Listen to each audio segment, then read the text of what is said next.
A former New York Jet praised the 2022 Jets, and we're going to talk about it.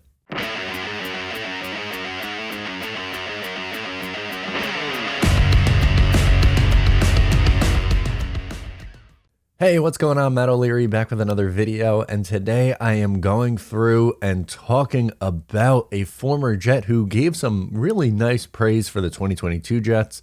Before we get started, just want to mention you can follow on socials, Matt O'Leary NY.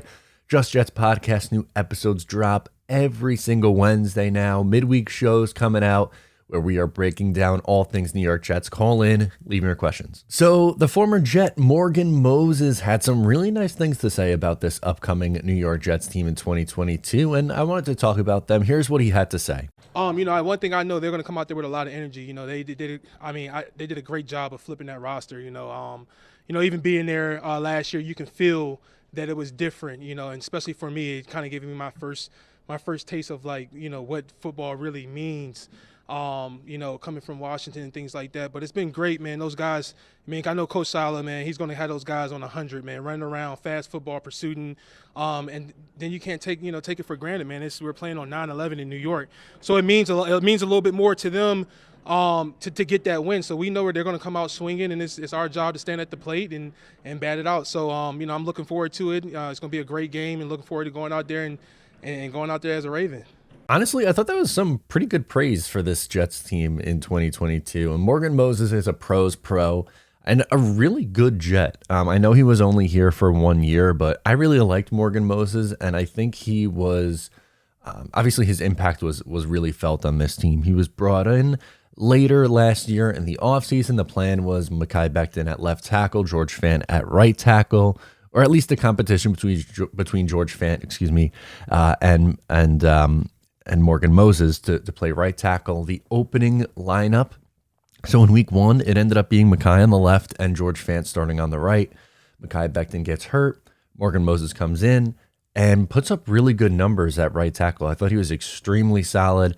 The Jets had him on a 1 year cheap deal. He signs with the Baltimore Ravens in the offseason, and a pretty good deal for him longer term. It wasn't a 1 year deal.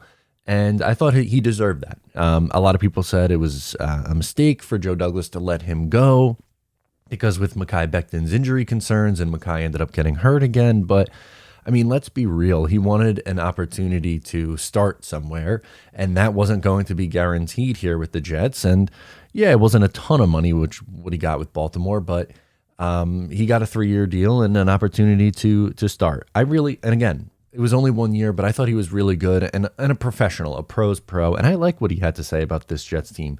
They better come out raring to go at 100 miles an hour. It's going to be an emotional day. As he says, it's 9/11 in New York. It's an emotional day, and you would hope that the team is going to, respond and play up into to the moment and play up into the crowd going absolutely nuts. It's a home opener against a really, really good team. And he obviously thinks very highly of the Jets and Robert Saleh. So many times we've seen guys who come in here and they spend their little bit of time, they leave, and they can't wait to get out the door, which I don't really think was the case with him. I think he just wanted an opportunity to play, and I get that. And then they have nothing nice to say about their time here.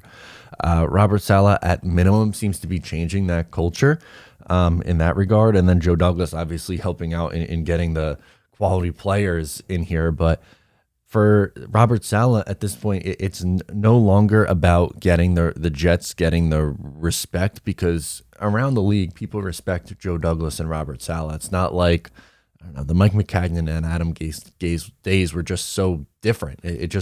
It really was so different at that point, because they're not, prototypical NFL guys. They didn't have that respect that Joe Douglas has or that Robert Saleh has. But now it's time for it to translate on the field.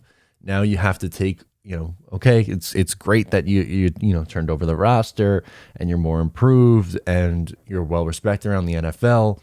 Now it's time to win some football games. And for Robert Saleh, I just hope that it is, learning to grow as a coach. He was a rookie last year, and at times it really showed. I think he's a great motivator. I think he handles the media really well.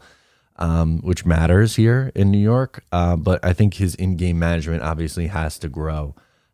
So ultimately, we're gonna see, and I hope that's the case. But I just wanted to talk about Morgan Moses going out of his way to say some kind things about this New York Jets team. It means a lot, and this 2022 season is a big one for this team. They can't, as I said on the podcast episode this week, they can't be a pushover team anymore. They at least have to be competitive week in and week out and be a respectable franchise. Their GM and their head coach are getting them in that right direction, and I hope it starts to translate on the field. So let me know what you thought of the comments down below in my comment section or on social media. Please make sure to subscribe if you're new.